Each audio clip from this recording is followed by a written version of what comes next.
So good to see everybody. I hope everybody's well. So this morning, it's just kind of a Q&A with me. I like to let you guys get to know who I am as an influencer, as a soon-to-be podcaster, just walking in my favor with God. And I just want to share a little bit of my journey with you. When I initially started content creation, I've been creating content. I was talking to my friend Eddie, actually last week on the phone. He was like, Bree, you've literally been a content creator and an influencer for decades. And I was like, yeah, Eddie, I know. He's like, you've always had that pizzazz. You've always had the pages that people wanted to come to. But I was like, Eddie, the problem that I was having is, sorry guys, damn, this braid. I'm sitting on my braid and that's a problem, sorry. The problem that I'm having with that is I wasn't living up to my potential, but I felt like my family and my friends were not supporting my journey, and they weren't sharing my content, they weren't pushing it, whatever. I have a brother who's a rapper, I'll keep saying that.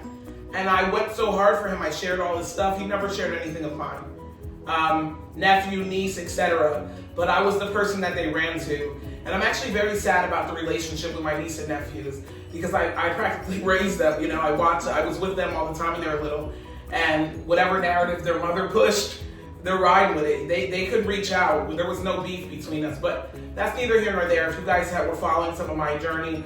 So let me tell you when things really started to take off for me, just in case you're wondering. I went no contact from my family at the beginning of the year. My mother passed away a few years ago, and I decided, you know what? They were committed to villainizing me and making me feel like, oh, I was crazy. But whenever they needed someone to hit her, they would call me like, Bree, this person did this. It wasn't fair. It wasn't just. Can you help us? And y'all, excuse the stains. I spilled my coffee in the car, a whole 32 ounce, and I'm so mad.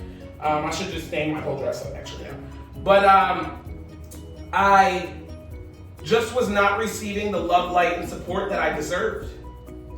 And from there, I was like, you know what? No.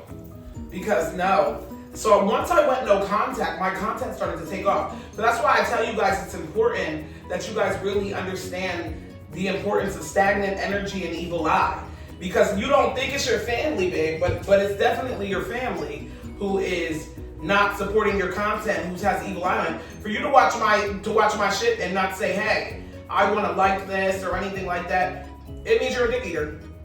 I said what I said, and that was happening in my family. And now I've surpassed my brother, who's a rapper. I surpassed them, and I don't plan on giving them any exposure on my platform because they didn't grant me that exposure on theirs. You didn't support me, don't come here now, and this shit is stagnant now, it's stagnant. So that's why I always speak on making sure that you're supporting people, because you don't know what God has for someone. God has a promise for every one of us, each and every one of us, if you know God's love, if you understand it. Also, if you're looking for a church home, please come join us at the House of Faith here in Orange, New Jersey. We would love to have you. Dion Cashaw, Erica Cashaw are loyal lead shepherds here, and it's amazing. We have prayer intercessors, we have everything, and it is what it is.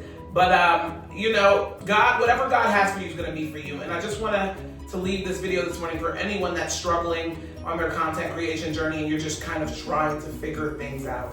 What are we doing? Where are we going? Etc. etc. So that's all. That's it. With Tea with Bree. And excuse these stains on my dress. I'm so mad because I just took the tag off this dress this morning.